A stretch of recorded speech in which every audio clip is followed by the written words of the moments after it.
Hey everyone, welcome to our very first Moms for America podcast that we're actually doing live. We've tried before, but this is the real thing. We wanted to talk today because legislative session is in office, and we understand that most moms aren't looking to be political. You're busy raising kids, building families, and trying to do the right thing by the next generation. But when decisions are made quietly inside of our schools, our laws, our children and our parents are constantly being expected to stay silent, that means something's wrong. So, this whole series is called The State of Things. It probably won't regularly be on Sunday, but we felt there were some urgent things we wanted to address. So, this is called The State of Things because it's time to pause and look honestly at what's happening in our legislature, our schools, and our culture. And we want to talk about why it matters to everyday families. So you'll see that both Jean and I have our purple shirts on. This is specifically about Moms for America and kind of the things that we're focused on. One of them is helping you raise the next generation of patriots. Another one is promoting liberty. And our most, in my opinion, most important thing is empowering parents, grandparents, teachers, legislators, anybody who wants to kind of get a sense of what families are thinking about. So this isn't about fear or outrage. We just aren't, that's not our platform.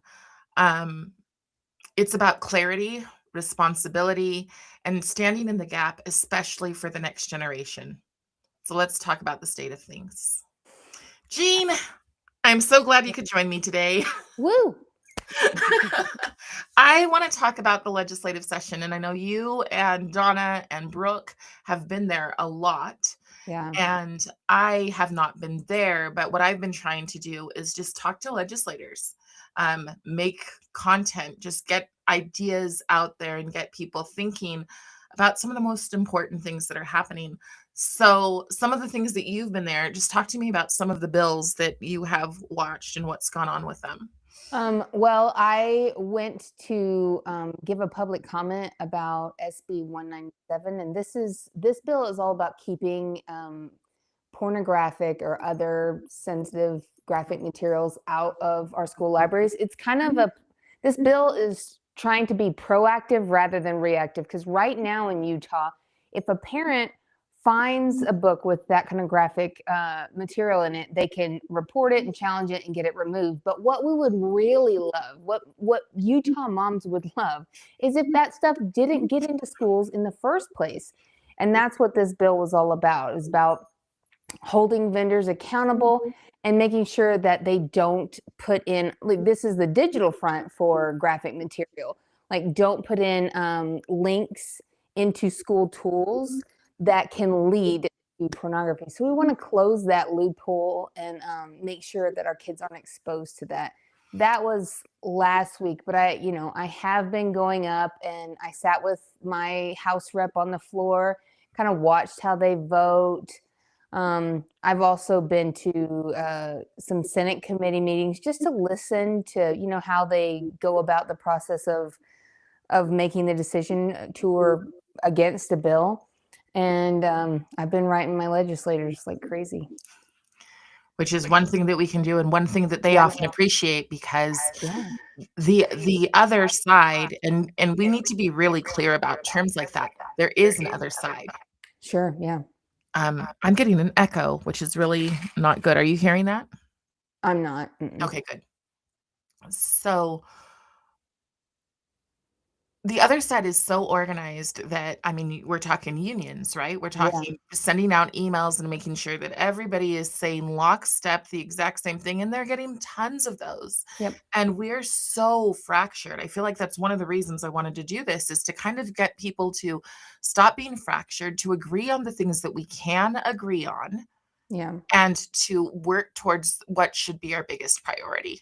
Yeah, because while we're bickering, there are outside interests coming in and trying to change our state right underneath our noses. So who created this bill that you were in there that was kind of keeping it out at the who Nicolene Peck. okay. She's Yes. she is what I would call a statesman from Yes. right? I mean, She's she's doing in it for the some right reasons. great things. Also, and this might be kind of a dark topic for people, but she's working on a genital mutilation bill, Oh, wow. which you would never think that we would need in the United States of America. But we have to put safeguards in process before these things happen. Kind of like the school graphic materials. We want to be proactive rather than reactive because once something is at your doorstep, it's too late. And is that specifically I mean, I'm sure I know the answer, but just for anybody who's listening, is that specifically about, um, transitioning or because gender mutilation can come in when other cultures come as well? Well, it is from what I understand. What I understand is it is about those cultures that do it as a punishment. Okay. But she Wow. also does have bills regarding child sexual transitioning or gender transitioning and things like that. So she's really, really, really fighting for the protection of our kids, which I love. Right. If you don't know who Nicolene Peck is, you should look into her. Even if she's not your congressperson, she's a Yeah, congressperson, right? So even if she's not yours, she's so relatable and she's open to talking to people, which we don't always get. In fact, we right. have another bill that is pretty much the opposite. It is a bill about protecting institutions rather than protecting families and specifically protecting children. And that one is bill is it SB? It's It's just moved out of SB 253. 253 and it just moved out of the House and is going into the Senate. Yeah. And the tricky thing is, you guys, is that words, when you see a title and you just read the title of a bill, most of them are going to sound good. Yeah. That's the way that it goes. Most of them sound good, but when you start digging through, and for this one, it was digging through, I think it was line 112 and 114. So you have to read these Yeah. bills. And if you don't want to read, which I understand, you're busy. If you don't want to read, then consider following us or following another group that is giving you the short, what I call the goldfish versions. Yeah. You know, that moment that you have, "Oh, I don't like that. That doesn't sound good to me. What can I do? Oh, I can click a button and send an automatic email. Fantastic." Yeah. Right? And we understand people are where they're at. Um, one of the things we try to do is pair people with their passions.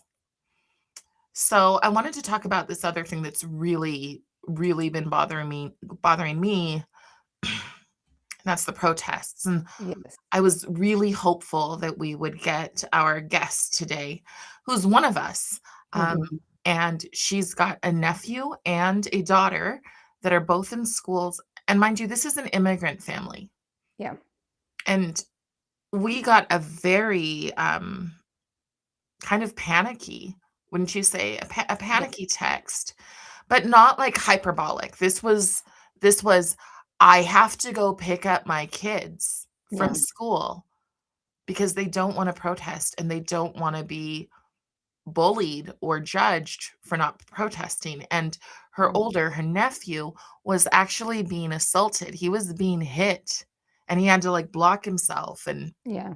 so it was a pretty, tenuous situation for a kid who's an immigrant, and Yeah. you can like it or not that he's part of some group and some group of kids who aren't anti-ICE, or you could say are pro-ICE. You can Yeah. like that or not, but you also need to remember that these are kids, and why are we even bringing it into our schools in the first Yeah. place? Yeah. Um, one of the things that I've seen on a national level is multiple teachers saying the exact same thing. These are student-led. No Yeah. teachers involved in these. These are student-led. Um, and I'm not sure I believe it. I was just gonna say, I honestly don't. I'm sure that there's some that students that are in the mix of it, but there has to be an adult because as rebellious as teenagers are, they're definitely not going to start a school-wide walkout if they don't know that there's not going to be like any repercussions by the faculty and parents. Like, so they have to have some sort of a bit of approval um, to get this going, and they're getting that from some of their parents. I have seen parents online who are happy their kids are involved in Right. this, or wish their kids were involved with this, and that blows my mind. Well, and the other side is the pride for the people who are driving with Trump flags, Hmm. kids driving with, Trump flags and the Confederate flag and driving down the street. Like, I don't think people understand how quickly this escalates. Yeah, And I've tried to make a lot of content on that subject and to talk to a lot of people, especially who've come from radical socialist countries, yeah, and just to say, this escalates very quickly. In China, it started, they were given permission to be violent. And now we haven't gone that far, but we also aren't correcting violence. yeah, I'm sure you saw the video of the people in Salt Lake, the kids in Salt Lake who were throwing things at the truck. Then the guy yeah. gets out, he gets upset, and he got arrested. Yeah, he got arrested. That's yeah. We live And in a that's what clown world. It's happens. crazy. Right. And that's what happens when we make politics performative, Yeah, when we create heroes and villains with kids. yeah, I don't understand how people don't think about that. But also, I think that a lot of people are conditioned not to think and instead to rely with emotions, yeah. Well, I think that it's been this way with adults for several years now, and it's trickling down to our kids. right? Adults think, it's widely known the political rhetoric has gotten out of control, and when deem your someone who disagrees with you as evil, as a Nazi, as a fascist, Right. you then allow yourself or give yourself permission morally to do something about it. Because if someone is literally Hitler, Right. it would because you have to do something about it. You're morally obligated to do it. So that's my problem with the way we're demonizing people who disagree with us. I mean, Well, and I it's coming I feel from, like it's on one side more than the other, to be honest. But oh, I had somebody who, I said, due to when this came to, today's the very last day for collecting signatures to yeah, repeal Prop 4. And I said, due to the threat of violence, from rabid leftists, I will not be going that way. So I've just been driving to people's homes, knocking on their doors. I mean, people who've asked me to come yeah, all over my county, right? yeah. I did the same. I drove to people's houses. Right. And Because so, a friend of mine who is an elderly woman, she just went to a Macy's, her local grocery store. She was asking people if they wanted to sign, and people who don't want others to sign were coming and like verbally berating her. And it made her uncomfortable, it made the lady she was talking to uncomfortable, and that lady wanted to sign, but she felt bullied. I mean, right. it's crazy. I love that you use the word bullied because Yeah. we are such a state that is like the anti-bully state, but we're not. Right, right.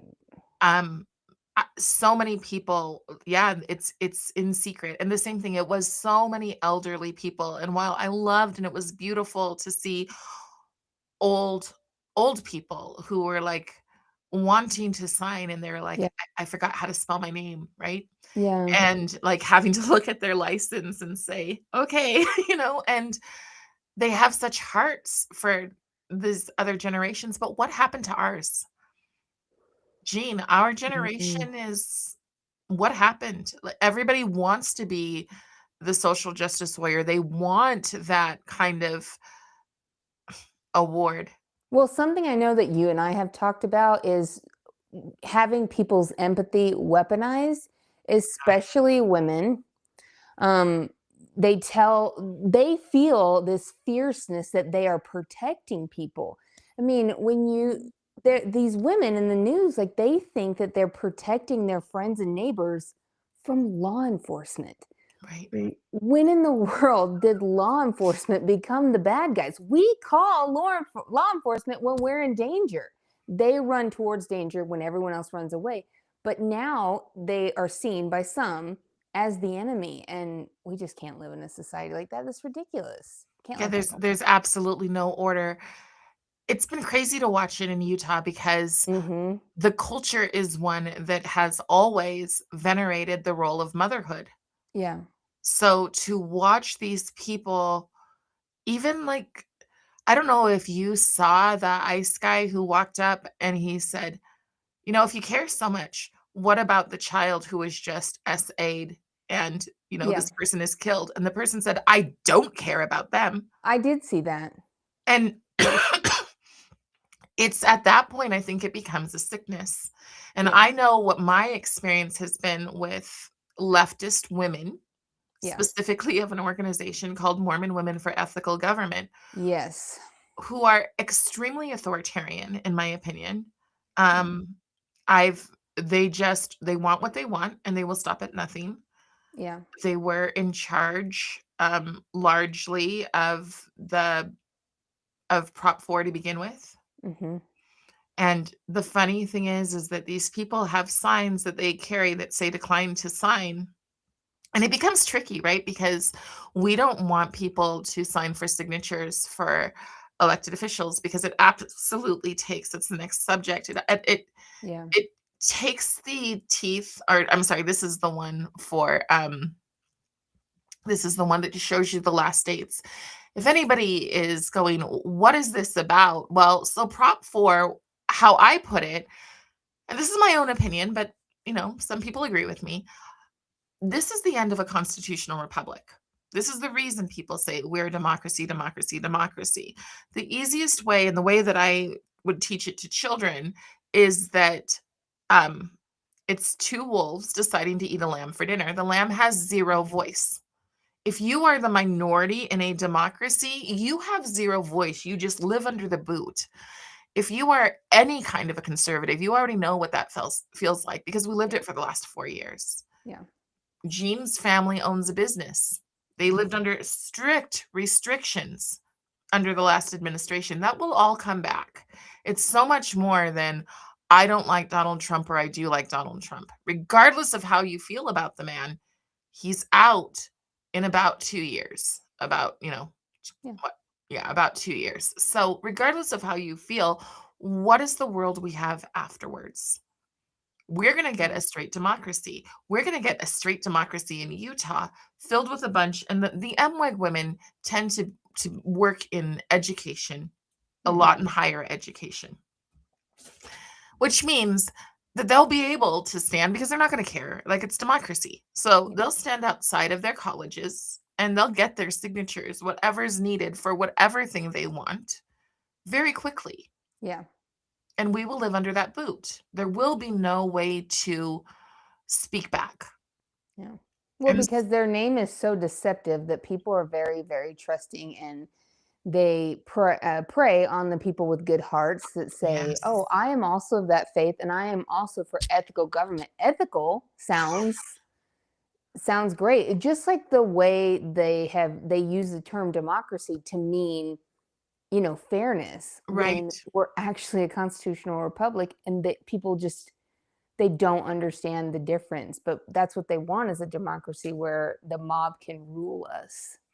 Well, and then the other thing is representative government. Yeah. I understand and I agree. I would say that 2/3 of our representatives don't represent us. Yeah. So they're like, well, if they don't represent us, then they shouldn't have a voice. We should neuter them. That's basically what they're saying. And that's the nicest way that I can put it. So if 2/3 of Utah's, and that's just a thrown out there number, but if Yeah. 2/3 hypothetically don't have our interest, well, that makes a lot of conservatives not care either because it's like we're looking at bills that should be no brainers. Right. And yet people are afraid or they make agreements. Oh, well, I'm not going to go against your garbage bill because I need mine to pass.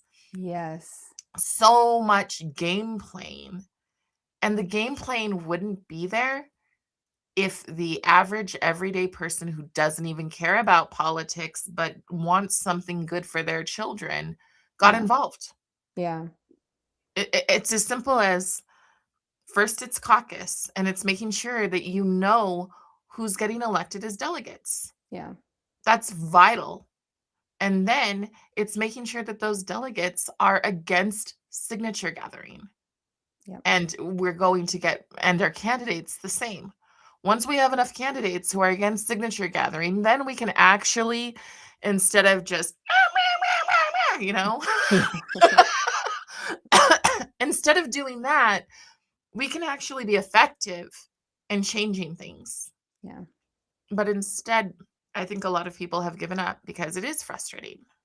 It is frustrating, and I think that especially here, people think I've heard people say it. Utah will always be red. You know, everyone they really do believe that everyone here is good, and it's good to assume the best about people, but you have to also do your research and make sure because not just here in Utah, but on a federal level, national level, we are in the trouble, the state that we are in, all over because for too many decades, we have just allowed our politicians to go to Washington and make decisions for us without knowing what they're doing, what are in those bills. What I really like about Utah is Utah, we can only have one subject per bill. So we don't have Oh, things I like didn't know that. Okay. the big large bills, that they fight over in Right. DC about having all these things in there. In Utah, one purpose per bill. You still have to read, the lines and make sure everything is you like everything about it. And if you don't, you contact your, representative, say this line's got to go or can this line be changed? But yes, reading bills in Utah is definitely doable. Well, and I want to talk about that one line. I want to go back to what's going on with the libraries. Nicolene Yeah, Peck creates a bill to offer more transparency, yeah, to to keep this stuff from getting in the first place. And the thing is that that's completely doable. There are charter schools that have lists of the only books they're willing to purchase. yeah. That's it. And then you keep out a lot of the garbage. And I'm going to talk to you a little bit about some of the garbage. Let me see. Let me go into. So there's an opposite bill of Nicolene Peck's, and this one is by Senator Mike McKell. Senator Mike McKell's bill, if you are quickly looking at it, it might look fine. But if you start digging into it, you'll see the lines and you'll see some of the things it says. So it'll say things like, you, in consideration for anything to even be considered, you have to read the entire book. I need to see if I've got that picture up or not. Maybe I didn't put it up. All right. It's a picture of titles right now. Yes. So there's a book called Stealing Heaven. Mind you, this book, as far as I know, because I didn't get too far into it, and I'll explain why. All right, we're back. That'll be interesting. That'll be interesting in terms of creating the little thing there. But so let's talk about this. The difference is one line in a bill. Okay, one line in a bill changes what you thought it was from the beginning, and this one basically takes the teeth out of all of the work that has been done to protect kids. Now you look at some of these books and they look absolutely harmless. That's also by design. The visual of these books. And there are some books that I, being more classical liberal than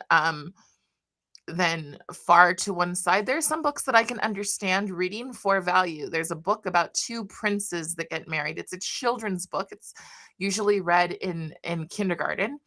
I would not support reading it in kindergarten, but I No, would support a high school class discussing the book and discussing why or not it's appropriate for children, because that's teaching kids old enough to think.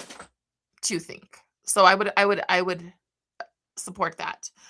Anyways, how this works is that if anything has an award, it can the idea that the parent has come up and said, I don't approve of this book. Well, I'm so sorry, but it's got an award. And since yeah, it has an award, it can't be questioned. Yeah, that's gotta go. That has to go. And just so you know, the Yes. or it's highly suspected that the ALA and EBSCO. EBSCO. I've honestly never heard about it, so I don't have a bias, but I do have a bias against the American Library Association, who was ran by a woman who, when she was elected, said, "I can't believe a queer member was elected to be the president of the American Library Association. We're going to change the world." Yeah. And then all of the sudden, book bundles started coming in. And my friends, I am not a prude. That can be taken out of context, whatever. But I have been a theater girl for forever. And so um the idea that I don't want the kids to be exposed to anything is not true. The idea that I don't want them to be exposed to snuff Yeah. or Yeah. incest, or in the case of one particular book that I read a few chapters of called Stealing Heaven, the girl loses her innocence to her mom's boyfriend with her mom's permission, and then she comes out and talks to her mom about it. And that was in our schools. Terrible. So people will say, "Oh, it's not pornographic because it's not pictures." Well, guess what? We've also got graphic novels. And these graphic novels are just as extreme as anything that you would find in a sex shop on Capitol Hill in Seattle. Which, look, when you're an adult, to each their own, whatever you want to read, you can read that. Yeah, We're not saying that. And also, if any of these books you happen to want your kid to read, you absolutely can buy them off Amazon, and no right. one is saying you can't. But when it comes to our public libraries, we want, I mean, there's Well, and not a these ton are of these room. We want the bills best of the best. well, and these bills aren't about public libraries. I think that's Right. important for people to understand. I have been to situations where I've seen that my public library has actually went through and scrubbed off what used to be normal, which Yeah. was putting a sticker for the kind of book it is and what kind of content it has in it.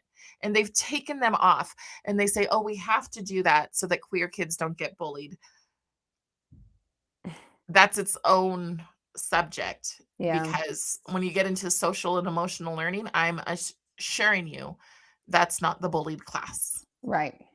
It's not, because everybody's gotten the memo hammered in so much. These kids have gotten the memo that you leave those kids alone, that they are sacred, Yeah. Exactly. Untouchable. untouchable, and that they can bully, Yeah.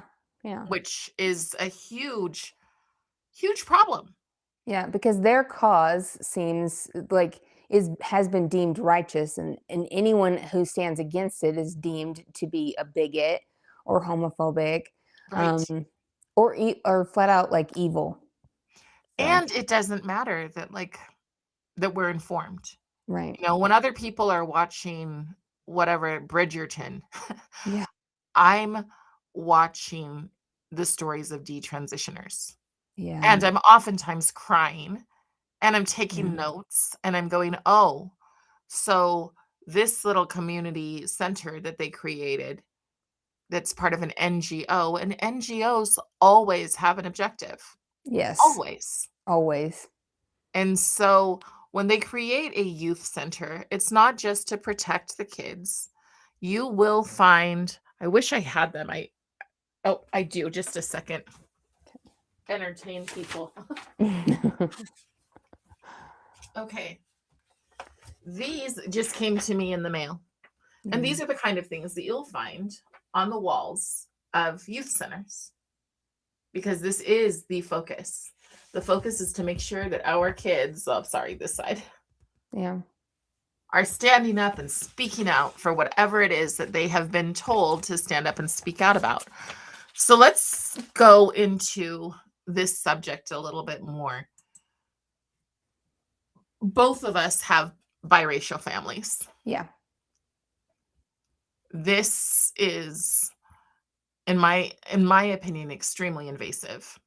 yeah, I could speak more to when it was Black Lives Matter, but I find this extremely invasive to do to families.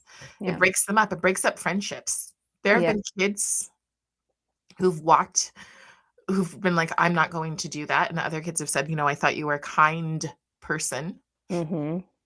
Yeah. and they find themselves without friends. There's nothing kind about this. Yeah.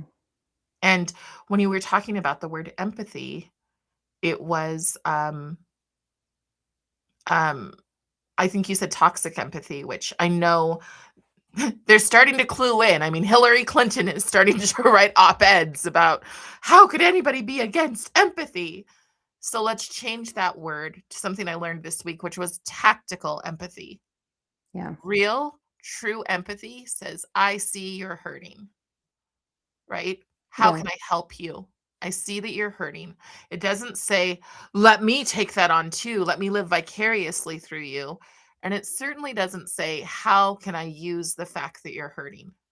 Well, I also want to point out that it's also selective uh, empathy, because what we have seen over the course of the last couple of years, we've seen young ladies like the nursing student from Georgia, the 12-year-old girl, all of these, the mother of five, these people who were murdered by illegal immigrants. There was no empathy coming from the side that's protesting now. There is no empathy for those people.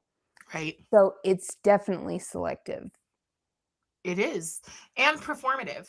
So Yes. that reminds me of this other thing that happened at the Capitol. This is a read-in, and you'll see, oh, look, how could people be against people reading cute books with Paddington Bear? I think that's Paddington. It looks like Paddington to me. Hmm. But again, it's performative. And Yeah. in Utah, unfortunately, so much of the press is one-sided. Yeah. Well, I mean, that's across the country. It It just is. it seems like there are so many industries that are so lopsided to one. Like, it's hard to find a truly nonpartisan group now. Yes, it is. And I think that has to do with, people. So the teachers, the NEA and the Hmm. AFT both said that they will be partnering with Klaus Schwab, or not, he's gone, but with the World Economic Forum on curriculum. Well, Klaus Schwab said a couple of years ago that we need to prepare for an angrier world.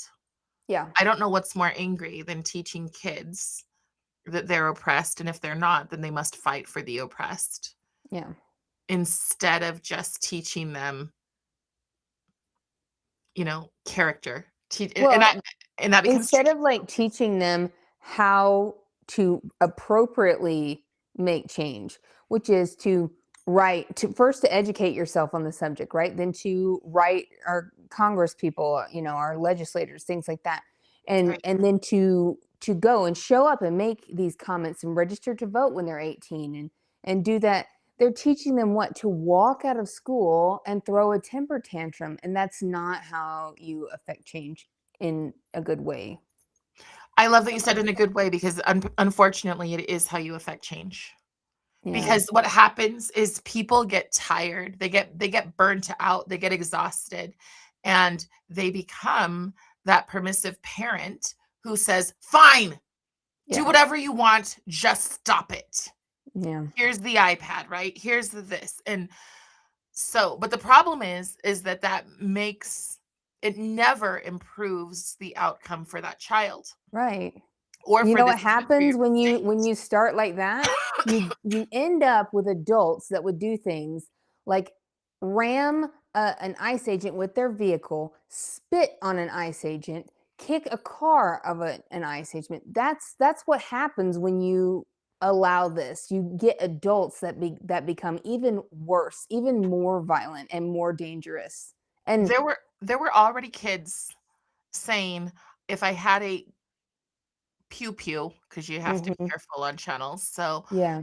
there were already kids saying, if I had one, I would every conservative. Yeah, well, I mean, we saw it after Charlie Kirk. They Right, were celebrating. right. I've seen the video of this young man threatening to punch a kid in the face because he had a pro ice shirt on. physical violence. Well, that's already what happened to our friend. Yeah. Our Yeah. friend's nephew was literally assaulted inside a school. Yeah. And the daughter sat in the bathroom and called her mom and said, "I'm afraid I don't want to be forced to protest. Please pick me up." Both kids are Latin kids. I will be interviewing him shortly. He was like, Yeah. I just moved and I want to clean my room. Like, totally Yeah. great. So I want to talk about him. This is Representative Trevor Lee, Mhm. because he brings out some really strong bills for protecting families. And because he does, he's considered by many on the left the most racist, the most et cetera, et cetera, et cetera. You fill in the blank. Yeah. So he had the guts. I'll put it that way. Sorry. He had the guts to bring forth a bill that pushed back on social and emotional learning. Some people would say it would have gotten rid of social and emotional learning. Now, another thing that I've seen, and I cannot share it because it's in a teacher group, Mhm. is teachers absolutely saying, hot take here, but schools are not for what parents want their kids to learn. It's what quote unquote society needs them Yeah. to learn. Yeah. Society being that leftist thing. So I want to take just a moment and read a little bit of what schools want our kids to learn. This says, everyone is welcome here. Everyone is welcome here. This is from my NEA teacher kit. So it says, all schools, and don't forget when they say all, they mean it.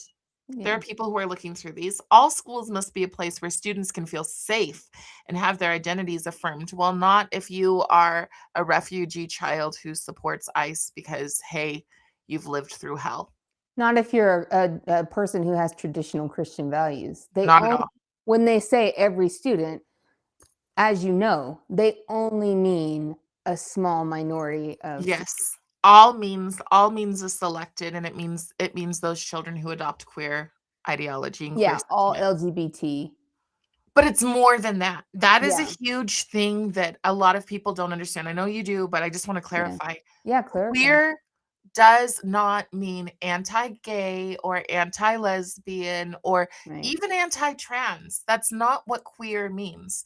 Queer means you accept that there is no such thing as normal. Right. Normal is a problem.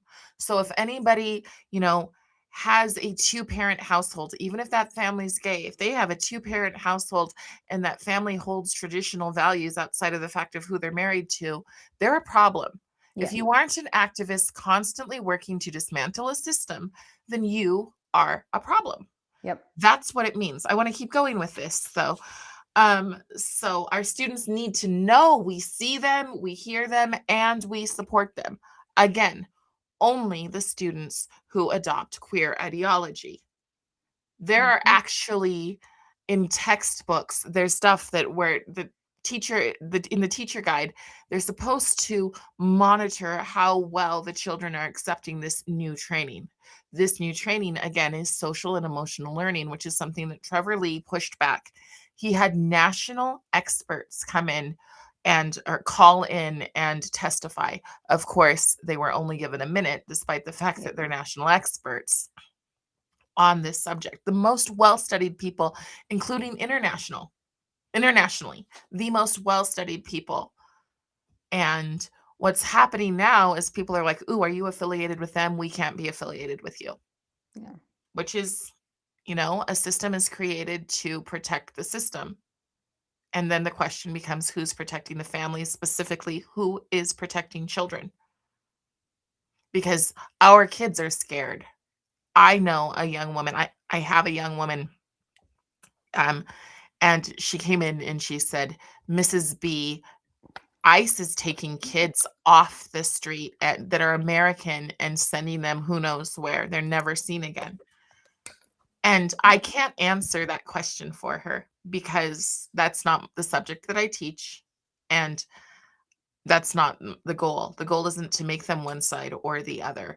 Yeah. So instead, I have to turn it into, how is this relevant to a history lesson? right? And how do people in ancient history, um, they've always twisted things to fit a narrative or to look through a lens. And that's as far as I feel is the right place to go. So I'm just going to skip the next part because it says who they're affiliated with: Advocates for Youth, National Education Association, that's the NEA, Planned Parenthood for all of our kids, the Federation of America, and Subject to Climate. So this is fear, constant fear being Mhm. told to our kids. The campaign empowers educators to show their support. I am certain that if we got on a certain YouTube channel that likes to infiltrate these things, we will find teachers using the exact language that they should be using to to clear themselves of any guilt, absolve themselves, Mhm. right? Oh, this is student led. I'm so sorry, but no student's going to write a sign that says fund, defund, defund immigration or something like that, not Yep. education. No student's going to write that. Yeah. Okay. The campaign empowers educators to show their support for the students and uplift their unique value as individuals. Uplift them. That means center around them at Mhm. the expense of other kids. It is our hope that this campaign also inspires students to engage in issues that matter to them and their communities. That's what we're seeing. Whatever anybody else says, that's what we're seeing. And my question really becomes, what happens when it escalates? What happens when the first kid is seriously injured or worse? Yeah. Who's I mean, we've seen responsible? it. We've seen adults lose their lives across the country. So what's next? And you know, when one of our kids gets seriously hurt, you would think we would stop and say, what are we doing? But I think it will only add fuel to the fire, It's called good honestly. trouble. It's Yes. Yes. or beautiful trouble, I guess. It's called Yeah. beautiful trouble, where something bad happens and you can use it Yeah. in your revolution, Yeah. which is Because we've had things happen that should have caused us to take a pause and de-escalate the situation, but yeah, it's like gasoline on a fire. yeah. Okay, so I want to get out of that. Sorry, I want to be in the welcome post. That's lame.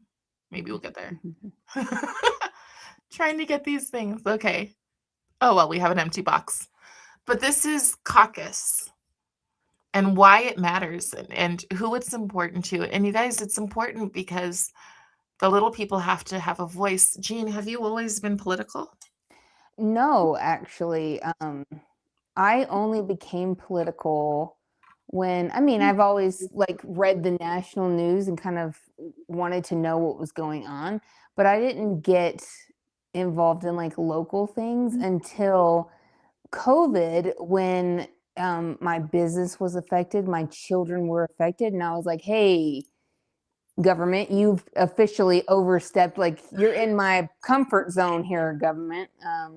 And that's when I went to my first caucus and found out the way that Utah does it with the delegates and stuff like that. And so anybody can be a delegate. You just have to be willing to do the work, which is to look at the issues, talk things over with your neighbors, look into the candidates, talk about them with your neighbors, and just be someone that educates themselves so that you can help others because we don't all have time to look into every single thing. I mean, even I who feel like this is my passion, there's over 500 bills this legislative session. Right. There's not enough hours in the day. I think that in Uh, itself answers that Utah's not a red state. right. Like, Yeah. we're just We've got to rein it constantly, in, who's gonna folks. We have got to legislate? rein it in. Yeah. Yeah. Yeah. It's Um, crazy. I love what you said about you have to be willing, because the fact is that if you don't show up for caucus, if you don't Yeah. put March 17th on your calendar, Yeah. other people will, and they Right. will go solely to undermine. And I Yeah. think that's an important conversation to have. They will Yeah. go solely I don't know. Have you seen the video of the woman going, just vote like she freaks out? We know it's happening here. We Yeah. know that people are infiltrating Republican caucuses because this is a largely Republican state. So in order to get their voice heard, they go and kind of split the vote. Yes. So yeah, we know that that's what's happening. That's why you have to, as a neighborhood, you have to know the people that you're electing, even on precinct level as precinct chair Right. and delegates, because you have to know, do these people share my values? Because that's ultimately what you want. You want to elect people that share your values. And I would say that if a person runs and they can't honestly say they Yeah, support the platform, why in the world would you elect them as a delegate? right. Because if they're going to lie to you from day one. Yeah, And the thing is that there is a Republican platform. You can look it up. I should yeah, have probably put it out here, but you can look it up and it says all of the things that you agree to. yeah, One thing that has been interesting to watch is I've seen teachers say, I believe, a specific teacher say, I believe that abortion is health care and it should be free for all, and then post that they were a delegate for the Republican Party. yeah, And that's fundamentally the opposite. right. So that is one that I've just been like, people need to pay attention now that you guys, that's March 17th. March 17th. And that is for both parties. So if you are Yes, someone who is Democrat, that they're doing theirs the same night. right. So I think that it's an important thing to attend. I honestly believe that my community is taken over. My Yeah. community is progressive, and that is what it is, but it's still worth it to attend Yeah. just to empower parents, just to come Mhm. back and say, "Hey, this is what happened. This is the state of things as we look at them now." Yeah. And it's important, even if it's, it is discouraging, but somebody's gotta be able to figure that out. Here we go, another one. I'm gonna let's see, I wonder if I pull this once again with the pictures. So it says, "Is Utah turning blue? What do you think?" Oh, I think it's on its way for sure. And I think it will if Utahns don't wake up and stop letting blue stuff infiltrate it. I mean, they're pouring millions of dollars into our state. Yes. Yeah, I mean, just to stop the repeal, Mhm. the press had one-sided views. And the thing about the repeal is that it was created by people who were not elected. Yeah. And Exactly. when you follow their money, you find that they are tied to the Tides Foundation. They are tied to, well, Better Boundaries and groups like these. And they're all the same people. They just have multiple groups and a whole lot of funding because they're an NGO. Remember what I said at the beginning, Yeah. Yeah. an NGO always has an objective. And it doesn't matter if it's on the right or the left. There are a few. They have to be very, very moderate to be an NGO on the right. Yeah. Like if you put anything else forward, they're like, ha ha ha, not gonna happen. But there are a few.